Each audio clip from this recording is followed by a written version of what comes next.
Namaste, Jai Hind, and this is a conversation I always look forward to, because often we are always in this whole argument between science and spirituality. Are they two parallel tracks, or are they leaning on each other? So when you have a neuroscientist who's also talking about a higher consciousness and is the chair of the Maharishi Mahesh Yogi Foundation, then you know that there is science and spirituality. They're not parallel lines, they work simultaneously. Dr. Tony Nader, namaste. Namaste, it's a joy to be with you again. Yes, again. So, and now you've just written another book which says consciousness is all there is. So let's start from there. If science comes and says eventually it's all about consciousness, and spirituality also is about a higher consciousness, how are the twain meeting? Explain this to us. Reality is one, ultimately. We cannot be two realities, but we approach it from different angles, different perspectives. There are two things in science that people forget about. There is the scientific method, which is very reliable, repeatable, controlled studies, logical. And there is creeping into the scientific method a dogma, a belief, which is based on non-scientific factors. And that belief is that everything starts with some energy and develops, and that consciousness emerges later in the process. That's completely a dogma. Let's set this clear. There is no proof whatsoever that this is the case, and that is where a bit of philosophy comes into thinking how consciousness emerges. The ancient Vedic literature says that consciousness is primary. Yeah.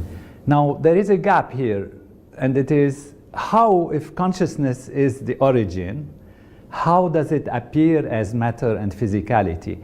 This is what my book discusses. In part of it, of course, there are many other aspects, but basically to bridge the gap between if consciousness is primary, if everything comes from consciousness, how do we have this physicality and materiality? Veda is knowledge, and it's also about the scriptures and the knowledge that's enshrined. And one of the aspects of Vedic practice is the Kumbh. So you were at the Kumbh. This is a Mahakumbh, 144 years, planetary alignments. Again, there is science in this whole alignment, why it's special, and constellation alignments. How was your experience at Kumbh? My experience was very profound, dipping in with such convergence of humanity, in a sense, such a great number of people, at a place which has had before many of such worship and very deep devotion, leaves ripples in consciousness, and it's almost memorized and remembered by the atmosphere, by the place together. Because when you say that consciousness is primary, and in fact consciousness is all there is, it's all a manifestation of consciousness. So there is something that has been developed there, or there was an original value which has been strengthened by the belief in it, by the strength of it, by the planetary arrangement. And so when you come there, there is a moment of ecstasy, a moment of wholeness, a moment of unity. Yeah, I felt it. Yes, exactly. You dip down, it's like almost I go beyond the surface of reality and I am one with all of you. And you come out in a unity consciousness state. And so this really is scientific in the sense, science might not be able to kind of put consciousness in a lab and study it, but science can study the effects of consciousness.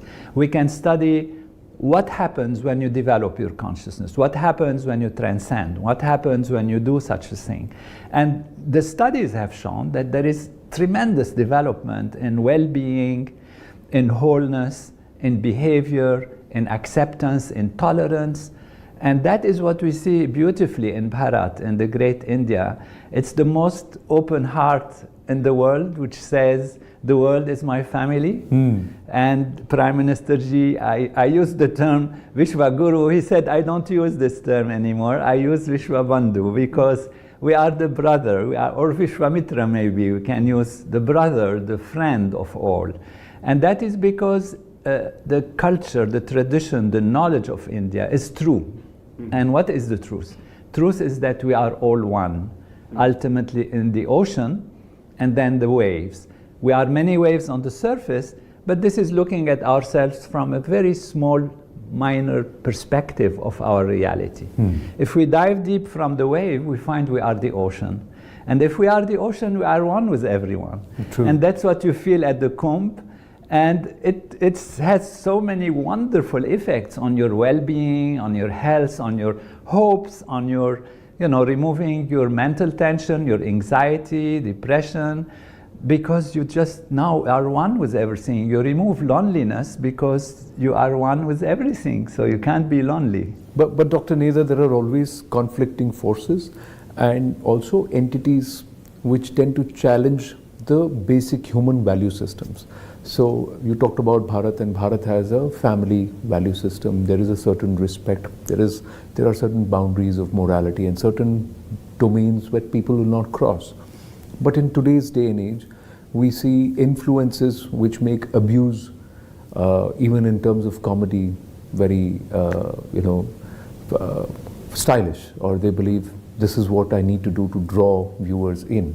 And then there are no boundaries. This entire aspect of freedom of speech also tends to work where many feel it dilutes our core value systems. How would you look at what needs to be done to counter it? Are laws going to counter this? Or is parenting and perhaps reinstilling those value systems going to counter it? Because these forces are also popular and they have the ability to influence minds. So they can also corrupt an entire generation. So I want your thoughts there. If I had to answer in 2-3 words, I would say Satyameva Jayati, which means truth always triumphs.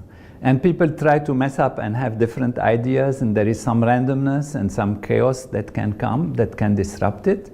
But ultimately, with time, that which is true will always be the winner. It will overcome the challenges. And what we need to do is experience the self. And by experiencing it, you know from first hand what is guiding you towards the right path.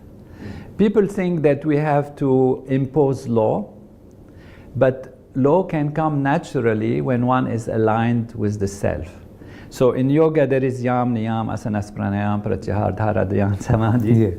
If you transcend, yam and niyam will become naturally evolved, because this system of going back to the self awakens within you that which is true. If you try to impose on people ideas as being dogma again, and that is how it should be, and there is no logic that they can understand, for example, in the Veda, in the Vedic literature, that are things that today are challenging. For example, you have people with 10 heads, you have 4 arms, you do this, you do that, and it sounds magical and unusual, and so the young people are threatened or challenged by their friends who are more down to earth on the right things, and then they will think, well, I'm embarrassed to say and to accept those things. But when you find that those even are scientific, that Veda and the Vedic personalities, the Vedic Devata, the Vedic realities are within us. And they are laws of nature, as Maharishi Mahesh Yogi has explained to us, has taught me personally and all, the world, that actually all of these are expressions of laws of nature in a more complex, sophisticated way. Tell us a little about the Ramayana University. I believe you were in Ayodhya also. So you come to Bharat and then you're everywhere, at all the spiritual hubs. So what were you doing in Ayodhya? Yeah, when I'm in India, in Bharat, I want to be everywhere, because everywhere there is something to learn, something to experience. It's wonderful. So Ayodhya is a great place. It was Maharishi's desire that a university would be there and that would teach Ramayana in a scientific way. Before you complete, do you feel that place has changed? Do you feel the energies there have changed? Absolutely. Ever since the temple and Pran Pratishtha, do you believe there is a different vibe? Absolutely, absolutely. There is a freedom, a liberation, an enlivenment of consciousness, and more is coming as the temple is getting bigger and more completed. We went there and we, Ram Lala, we paid our homage and great experience. And the university is absolutely guided towards showing that all aspects of the Ramayana are science. Okay. They are science of life, science of living, science even of physiology. that all the characters and the dynamics that happen in the Ramayana are actually the dynamics of our own human evolution. So for example, at the end of the Ramayana, there is Ram Raj that gets established. How does it happen in our physiology? Ram Raj for our body and mind is enlightenment, moksha, liberation. And so I have done research on this as Ramayana. You have your book, Ramayana and Human Physiology, yes. Yeah, this one. Yes. And it actually shows where Sita is, where Ram is, why they interact like this, what are the dynamics that happen, where every rishi is in our body, even rivers, lakes, whatever Ram encounters in his past, they are all part of our human dynamics and human physiology. Final question, Bharat, you travel the world. Do you believe this is, many say this is the century of Bharat. Prime Minister has put in a vision where we can, in the next 20-25 years, hope to be a developed nation. But everybody looks at development differently. So the Prime Minister's vision is that we have to be true to our culture, become the Vishwa Bandhu, as he said, Vishwamitra, and be a beacon for spirituality and spiritual solace. But do you see Bharat having that potential? The current Bharat around you, the people you meet, and you've been coming here for decades. So that's why I'm asking you, is there really, are we on the cusp? Is this our Jambavan Hanuman moment in our civilization? With the blessings of Sri Narendra Modi ji, I think it is happening. It's really beautiful to see Ram coming back,